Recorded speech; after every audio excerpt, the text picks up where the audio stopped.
It's Eric Richardson, and today we are looking at the subject of confidence and courage. So take a moment to think back on a time when you were really scared to do something, but you decided you were going to do it anyway. You gathered up your courage and you did it. Maybe it was working through a problem that seemed impossible at first glance. Maybe it was overcoming a fear of yours, some kind of phobia, learning how to face it and come through okay at the other side. Maybe it was overcoming a big physical or mental challenge, like running a race or completing a really difficult exam. It doesn't matter what it was, as long as you can think of something that took courage to do. Think about how you felt after you did whatever that courageous thing or act was. I'm sure it probably felt pretty amazing to you.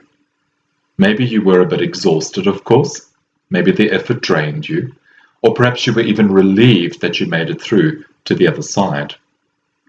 Mostly, though, the adrenaline probably started pumping through your system, and you probably felt incredibly proud of what you had just accomplished. And I suspect that probably made you then feel rather elated and good about yourself and your own ability to do other courageous things. We can use courage. We can commit to using courage and doing things that scare us a little bit to boost our feelings of self-worth and self-confidence. Of course, as human beings, we're creatures of habit. We like to stay in a comfort zone, and we very seldom venture outside of our comfort zones unless we've been somehow forced to do so or motivated in some way. So we need to get into the habit of doing courageous things. Anything that you practice over and over again will eventually become a new habit. So you really have to start looking actively for daily opportunities to practice being courageous. But whatever it is, if you can do something small that takes courage on your part, that is what is so important.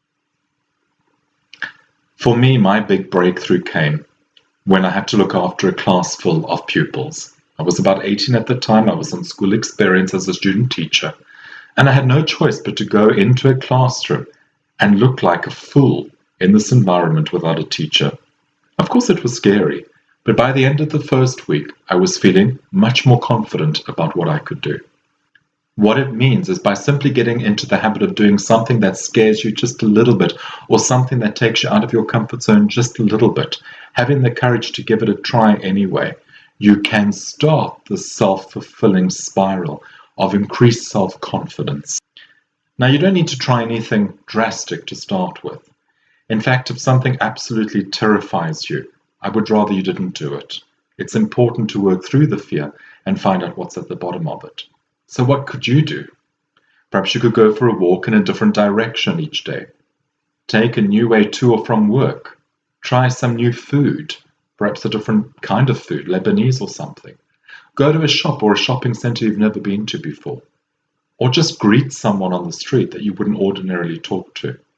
And last but not least, as you begin to think about being courageous, align much more with your higher self, with that part of you that is soul, that part of you that already knows just how confident and courageous you are.